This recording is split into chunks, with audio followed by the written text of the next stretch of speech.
Hello, friends. I am so excited to talk to you about understanding your magic. My name is Seidel Schultz. I'm a sound astrologer. I really listen to the planets and I help you connect to the power and frequency of your sound. Okay, so let's jump in to understanding your magic and really understanding planets in retrograde. So retrograde was probably one of the harder things for me to really understand when I started um, learning astrology. I was going to say dipping my toe into astrology, which I really think that it was that. Like I was dipping my toe. I had no idea what I was getting myself into or what would happen as I really like immersed myself. I did not know I was going to hear all the planets, but it's so fantastic. So retrograde was something that I didn't understand, um, and and the more that I have listened to the planets, the more I have listened to my own chart and really tried to understand how to harness the power of me in a way that feels better and the way well, I'm just going to say, I can't stand my Venus in retrograde. Like, I just can't stand it. And that right there, that planet right there, was the spark for me to try to understand how planets in retrograde, not only how they sound, but how I can utilize them the best and how I can show you to utilize them the best so that you can express the fullness of you with more power. Because that's what I want. Like, hands down, that is what I want for you is to be able to express the power of you and to utilize the magic within you. So, where did this come from? Like, understanding the magic. There is this really fantastic kids' book. It's called Upside Down Magic, and I cannot remember the name of the author right now, but it's a kids' book. I think my daughter read it in like fourth grade. My daughter and I read it together. I cried through the whole series. And I was like, I think I was more eager for the next book than my daughter was. So even like, even though it's a young book, I would highly recommend it's going to take you like maybe an hour to read each book. I would highly recommend going and reading those books because they're so powerful and so they just like hit spot on. Okay, so the premise of this story or these books is that everyone in this town has magic, and all the kids go to magic school to learn how to use their magic better, right? But there's a class of kids whose magic is a little bit backwards. And so a lot of people in this, like a lot of kids in the school, will be like, it's wonky because it doesn't work right. So like one of the students in the class, his magic is that he can fly, but so that's like one of the gifts, is flight. But his is upside down, so he actually has like weighted boots, because if he didn't, then he would just like float off into outer space, right? So this class and their upside down magic, that's what they call it. They have a fantastic teacher who is teaching them how to utilize their specific brand of magic. How cool is that? And this is why I cried because everyone has some sort of magic that they don't quite understand now. I know it's, or I should say, maybe not everyone, because I know that there is someone out there with all their planets direct, right?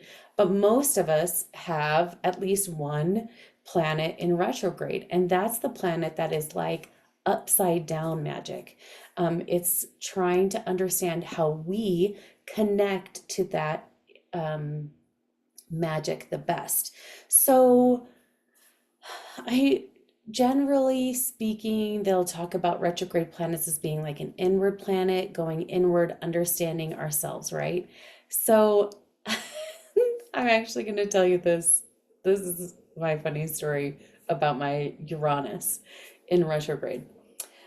So my Uranus is in retrograde and it's in Scorpio, and I haven't super loved it, and I haven't known how to connect with it, and and it's in the fifth house.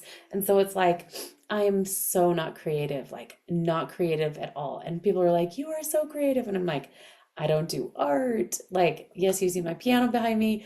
I only play what is written.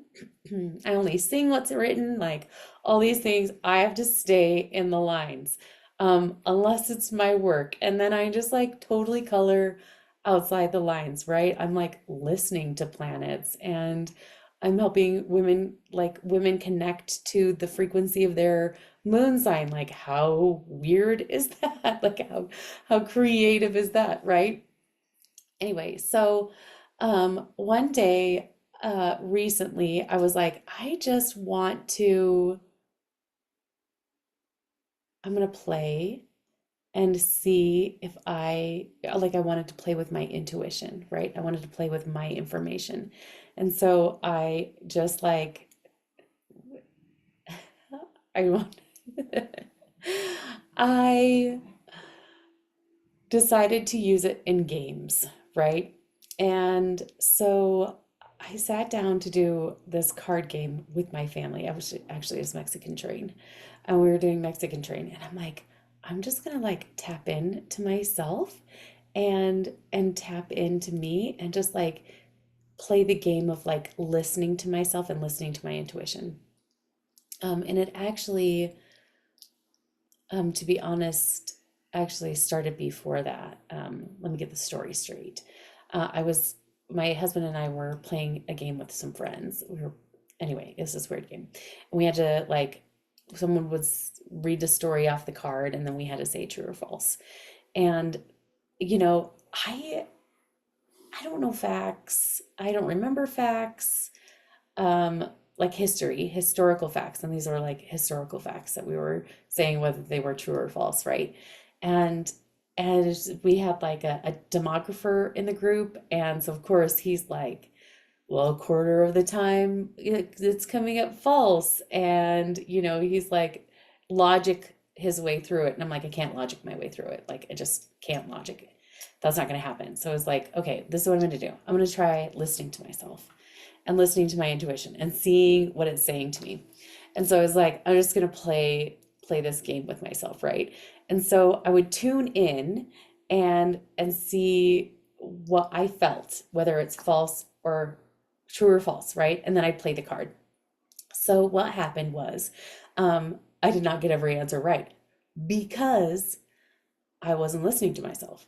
On the answers that I got wrong, I noticed that I was getting them wrong because I was like so worried that I was that like my head was so clouded I couldn't hear. So like for example, I kept getting it right time and time and time and time again. And then I know I hit a ceiling, right? So it was between me and my friend to win. And then, so I'm feeling like immense pressure to get it right. And not that like immense pressure to win the game, but immense pressure within myself. Like I've just gotten it right 4 times in a row. Like I need to get it right again, right? And so my head was so full that I couldn't hear the accurate answer. And so of course I got it wrong, right? And I noticed this pattern. We played this same game, I think 3 or 4 times, and it started to get stronger. The feeling started to get stronger, and I started to really be able to hear my like information. I started to be able to like hear the information about me. I started to be able to hear, as my Neptune is also in retrograde in the fifth house. Like I was really tuning in, right? So I was like doing this, like trying to win the game in a really creative way. And I was trying to like tune in like this aligned way because my Neptune is in Sagittarius in retrograde, right? And it worked. And it was so fantastic. So I took that skill, and a couple of days later, we were playing Mexican Train as a family. And I was like, okay, I'm just gonna see like what I can do. You have to pick up 15 tiles. I'm gonna like just pick up those tiles. And it was incredible, you guys. I won 5 games in a row. 5 games in a row. And my family started to get a little irritated. Like, I get it. It's not so fun when, like, I wasn't just like getting low numbers. I was like literally winning every hand, right? And so I was like, okay, my daughter was feeling really discouraged. And so she's like, you pick my tiles for me. So I had already picked my tiles. But as I sat there, I was like, I want her to win. And so I picked all the tiles for her, and obviously she had to plate them in the right order. But then she won. And I was like, fantastic. That's exactly what I wanted for her, was for her to win. And so this is an example of learning and playing with your magic, learning and playing with your creativity, and really getting to a space where you understand how to utilize it. Retrograde planets are not bad. Retrograde planets can be frustrating because they're not showing up the way that we want them to show up. So, like Venus in retrograde, for example, another planet, like I mentioned before, another planet that I have in retrograde. So, Venus, like what Venus says to me is, hey, baby, she's like, come on, come and get me, right? And so what she does is she attracts things into our space, like our physical space, to help support us in getting that thing that we want the most, right? Or getting that thing that we want to experience. And there will be a video coming up about Venus and what she's saying, because I have some really fun examples of her. But my Venus is in retrograde. So I can't just Venus direct is like bringing that stuff to us, right? But mine's not. And so I was like, how do I utilize this in a way that will help me? So really, I have to take time to go in and really communicate with myself, because my Venus is in retrograde in Gemini, right? So it's that communication. I need to get curious and get in a place of wonder, to see what I want, what it is that I truly want, without the idea of anybody else. So here's one of the things that I super love about this, and one of the reasons why I have fallen in love with this, fallen in love with my Venus. I tend to, I'm a recovering people pleaser, right? So when I'm around people, it's really easy for me to say, oh, you want to do that? Okay, I'm totally good with that. And so it's taken a long time for me to be able to even hear what it is that I want. So if Venus were direct, right, in my 11th house, because of who I am, it would be easy for me to attract other people's hopes and dreams, not mine. And so with my Venus being in retrograde, she is asking me to take some time to communicate with myself, to see what it is that I really want. And once I do that, then it happens like that. Like seriously, one morning I was just like, oh, I just turned the TV on. One day I was like, oh, man, I really just want to find some jam that's like sugar free, but not disgusting. And I don't want it to have aspartame in it. I just want it to have natural ingredients and be absolutely delicious. So my husband and I went on a day date a couple hours later, and we ended up going to like, oh gosh, I can't even remember. I don't think it was Sprouts, but it was something like that, Sprouts or Whole Foods or something like that. And we just walked in the store and walked down an aisle. We were gonna get some flour. And he's just like looking around because he just does that. He loves any kind of grocery store. And he was like, hey, honey, look at this jam. Seriously, this is like 4 hours after, maybe 4 hours after I had thought this to myself. He's like, look at this jam. It is made with all natural ingredients and there's no sugar in it. And I was like, what? Are you serious right now?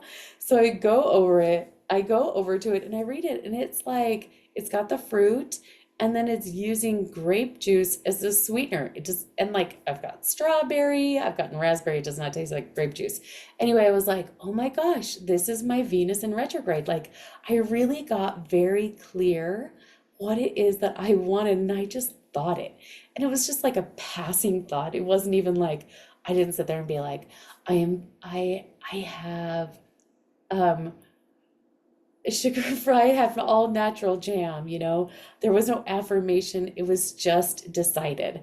Like I just decided and then it came to me. So that's the beauty of these planets too in retrograde, is they really help us, the magic in them, they really help us get to know ourselves, and they help us get to know ourselves in that area of our life. So my Uranus being in retrograde, in the fifth house in Scorpio, right? So here we have, I'm like listing, right? Uranus in retrograde, in the fifth house in Scorpio. What Scorpio is so good at, like, people will be like, Scorpio is the hider, right? So but I also see Scorpio as the one that can see other people really easily, see other people like um in that area, right? If you have Scorpio in that area. So what am I really good at? Seeing other people's creativity and like really isolating and like getting in and being like, you are so creative at this thing,